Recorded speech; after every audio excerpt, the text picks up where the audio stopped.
Alright, I got 4 12s, 3 8s, because I got an 8 over there, up against the wall. 2 ridge cap, 10, 10 1 by, or actually wait a minute, no, I got 4 12s here. I got 10, 1 by 6 10s.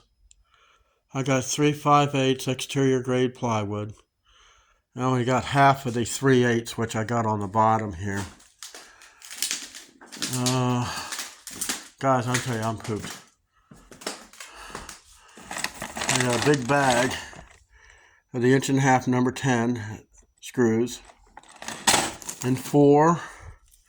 This beats that other stuff. The end seam, because this stuff expands. This is the bomb. It costs more, but I tell you, it seals it. Because I use the regulars on the south end of the barn, and then I use that stuff on the ridge cap. I haven't had any problems. But anyways, I gotta park my trailer. I'm tired. And somehow the plywood bit me. I don't know if something in there or not. I can't tell. I'll see you in the next video.